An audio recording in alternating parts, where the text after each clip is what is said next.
Hai sahabat Wulan Kitchen, kali ini saya akan membagikan resep cara membuat kari pap isi daging, atau kalau di kita itu lazim disebut sebagai pastel ya. Tetapi ini khasnya suku bangsa Melayu atau orang-orang di Malaysia sana karena ada rasa-rasa kari, karena juga ditambahkan dengan bumbu kari. Dijamin enak ya, mirip kari pap yang dijual di cafe terkenal itu loh. Dan Wulan Kitchen tidak akan menggorengnya tetapi di oven karena pasti lebih sehat dan tidak mengandung minyak yang berlebihan. So, simak bahan apa saja yang diperlukan dan tata cara pembuatannya, jadi jangan di skip videonya. Untuk adonan kulit, siapkan 300 gram tepung terigu, kemudian 50 gram margarin dengan suhu agak dingin, susu cair tetapi banyaknya menyesuaikan adonan ya, serta 1 butir telur. Sementara untuk isiannya kita gunakan 4 buah kentang yang sudah direbus, daging cincang yang sudah direbus juga, bawang putih halus, setengah butir bawang bombay, 3 butir bawang merah, serbuk kari 2 sendok makan, cabai bubuk 1 sendok makan, gula, serta garam.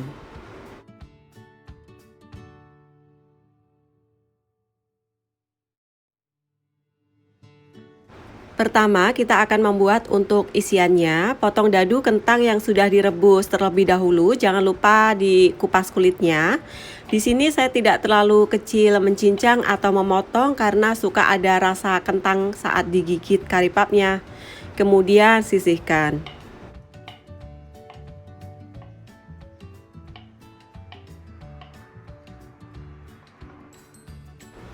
Cincang separuh bawang bombay atau potong kotak dadu kecil-kecil seperti ini ya. Sesuaikan dengan selera masing-masing. Bawang merahnya juga dipotong atau dicincang. Kemudian kita sisihkan.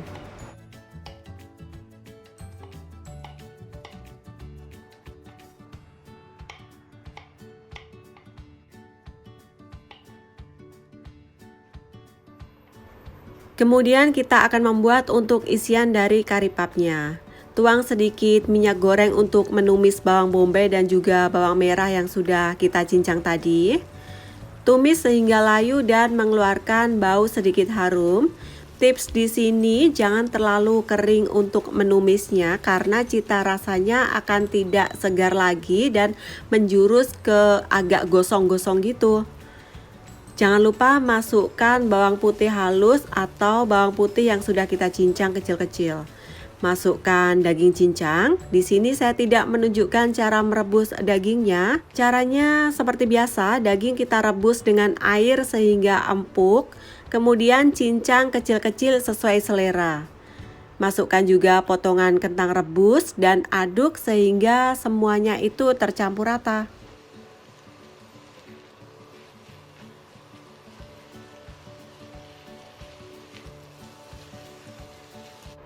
Setelah semuanya tercampur rata, kemudian kita masukkan cabai bubuk. Bisa di skip kalau tidak suka pedas, tetapi khas kari pap memanglah sedikit ada rasa-rasa pedas gitu.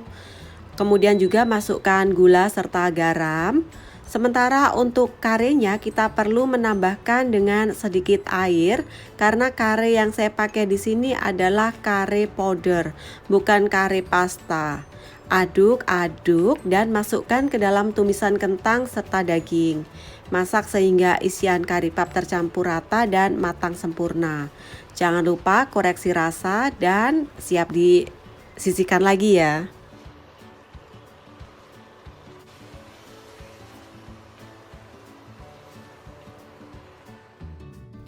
Sementara menunggu isian dari kari pap yang kita buat tadi dingin, kita akan membuat untuk kulit kari papnya. Campur tepung terigu di dalam wadah, 1 butir telur serta susu cair. Di sini saya hanya mengaduk menggunakan tangan saja, tetapi tangan saya sudah saya cuci bersih loh ya. Kalau ada mixer khusus boleh juga dipakai. Banyaknya susu cair itu menyesuaikan dengan tingkat kelembapan adonan. Saya tidak ada takaran khusus, tetapi yang terpenting adonan dapat dipulung atau digilas nanti menggunakan roll pin. Masukkan juga margarin dan kembali uleni sehingga tercampur rata. Tipsnya di sini margarin yang saya pergunakan agak sedikit dingin ya, keluar dari kulkas gitu. Jadi adonan teksturnya nanti akan lebih renyah atau lebih crispy begitu. Tidak memerlukan waktu lama untuk mengulainya karena nanti kita akan lanjut dengan menggilasnya menggunakan roll pin.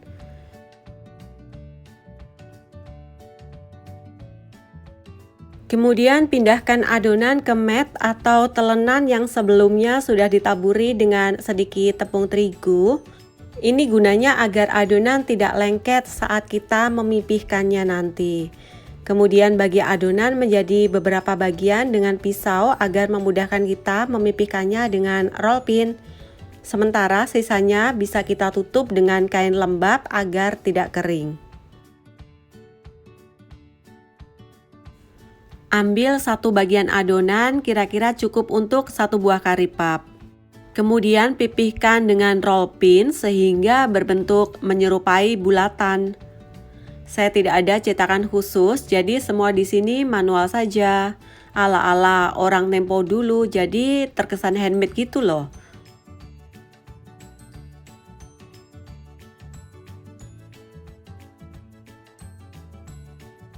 Masukkan isiannya sekitar 1 sendok makan atau sesuaikan dengan selera masing-masing. Kemudian lipat ke tepi seperti ini dan tekan-tekan ujungnya. Atau ujungnya itu kita pipihkan gitu loh, menyerupai tipis dan cubit-cubit sehingga berbentuk seperti pastel pada umumnya. Disinilah kreasi kita diperlukan ya ibu-ibu. Saya pun sebenarnya kurang mahir dalam hal cubit-cubit seperti ini. Hehehe.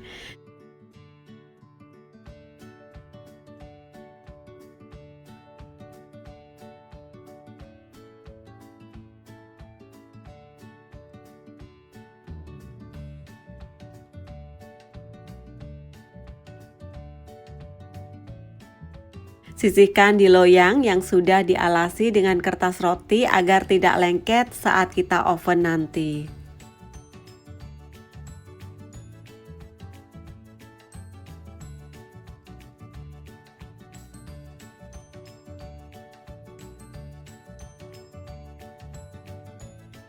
Sebagian saya bekukan karena tidak mungkin akan habis semuanya dimakan sekali. Jadi kalau kita mau makan tinggal keluarkan dari freezer dan oven atau tinggal goreng saja. Praktis untuk stok makanan beku ya. Bisa tahan sehingga sebulan lebih asal disimpan di tempat beku atau freezer. Agar permukaan kari pap cantik, secantik di kedai roti atau kafe terkenal itu, kita oles bagian atasnya dengan kuning telur menggunakan kuas seperti ini. Selain mendapatkan hasil yang lebih mengkilap, juga agar kari pap tidak kering di permukaannya. Kemudian oven dengan suhu 150 derajat Celcius selama kurang lebih 15 menit atau sehingga kari pap kuning keemasan. Oh ya, saat 10 menit pertama saya oles lagi dengan kuning telur yang ditambahi dengan sedikit susu cair. Nanti warnanya itu akan lebih cantik keemasan loh. Panggang lagi sehingga kari pap matang. Nah, ini setelah 15 menit pemanggangan, kemudian kita angin-anginkan sebentar sebelum kita hidangkan di piring saji. Awas panas ya, jangan buru-buru dimakan. Cocok sebagai teman minum teh petang atau untuk acara arisan atau acara-acara jamuan atau acara-acara apa saja. Dijamin semua pasti akan suka. Jadi tidak perlu ke kedai roti atau ke kafe lagi untuk menikmati sepotong kari pap istimewa ini. Hasilnya sangatlah lembut dan tanpa minyak karena kita mengovennya tidak digoreng. Bisa tahan 2 hari di suhu ruang yang sudah di oven seperti ini. Selamat mencoba dan sampai jumpa di resep Wulan Kitchen selanjutnya. Bye-bye.